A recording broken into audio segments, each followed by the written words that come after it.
regards herself as a statistic contributor. She fell in love with her high school sweetheart and they were engaged for 18 years. She gave birth to their beautiful daughter at the youthful age of 21 and now at 46 is focusing on herself and her career.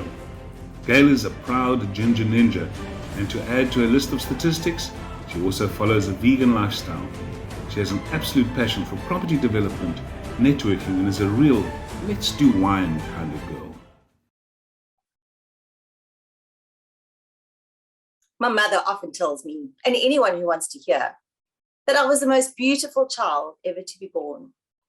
She says the nurses were starstruck by my thick mop of red hair and big blue eyes, and they couldn't wait to wash and dry my flaming crown to see its brilliance and shine. My beloved crown I would wear for the rest of my life.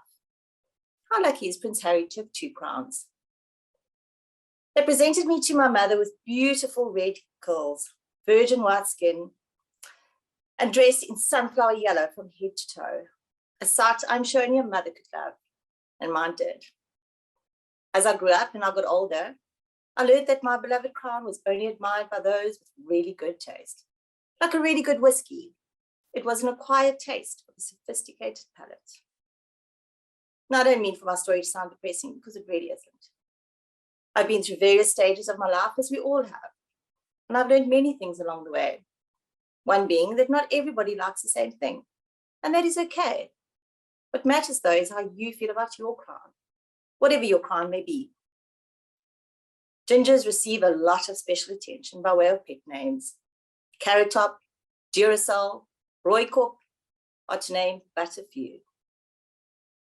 And the more I think about it, if you really like someone or something, don't you usually give them a little pet name? Only a ginger will appreciate being special. When I was 5 years old, I was snatched by a witch doctor. True story. My sister and I were waiting across the road for my mother, who was inside the bank on the Mthatha Main Road. My long, fiery hair was deemed to have magical healing powers to a witch doctor. So when she snatched me and started running down the road with me, my sister's screams alerted a young man to take chase and save me from a fatal outcome. He told us that she was going to chop my head off and use my hair for muti because of its magic. Gosh, I don't think it was necessary to chop my head off. I think a haircut would have been just fine. But I guess people go to extreme measures to get what they want. Only a ginger has the magic. Now, one would think I'd been through enough after the witch doctor ordeal. But then I went to boarding school in my first year of primary school. If any of you have ever been to boarding school, you'll know how exciting school discos are. The build-up is intense, and the amount of preparation that goes into that one outfit is a quarterly practice run for the big day you walk down the aisle. Everyone is super excited, unless you're a ginger. In the 80s, when anything in neon is the most fashionable thing to wear. Imagine a scene from Muriel's wedding, and then picture me. Pale pink skin, bright red hair, trying so desperate to look cool. One particular image I cannot forget. I'm wearing a white balloon skirt, Madonna jelly shoes, and neon yellow, pink, and purple rolled down ankle socks, but rolled down so that each roll sticks out, and a neon Jackson Pollock style t-shirt. Thinking back now, I honestly cannot blame those poor pubescent boys who were trying so hard themselves to look cool, and dancing with the neon-covered Casper the Ghost was not going to help their case. So I understand why I was never the one to have the slow dance. My hands on the boys' shoulders, ruler width apart, their hands on my hips. I get it, and it's okay, because I survived. Only a ginger will get through it.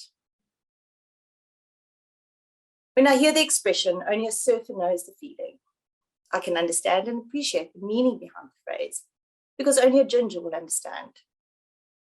The unmeasurable amount of jealousy I've had in the last 46 years towards anyone with the slightest hint of brown pigmentation will continue until the day I take my very last breath. I belong to a unique group of superwomen. The carrot tops and redheads rule. I've accepted and I've learned to embrace the lucky hand with which I've been dealt.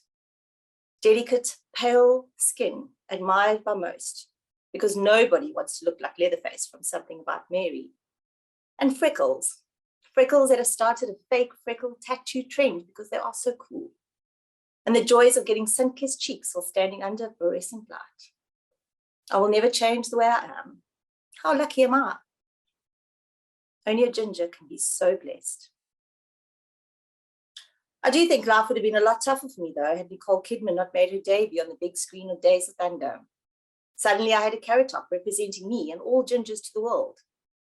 And to put the carrot on the top, she married one of the sexiest men in the world. Eat your heart out, blondes and brunettes. I'm waiting for Tom to come knocking on my door. In all seriousness, though, being ginger was never easy, but I can honestly look back now and I can laugh at the things I went through. So to all the ginger ninjas out there, you've got this. Being ginger these days is way cooler than it was back in my day. We probably have Ed to thank for that. And yet I made it. So to everyone who's unique and special, only you have the power to see the magic in you.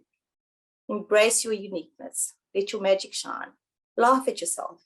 And remember, there is only one of you. Only a ginger can appreciate being unique.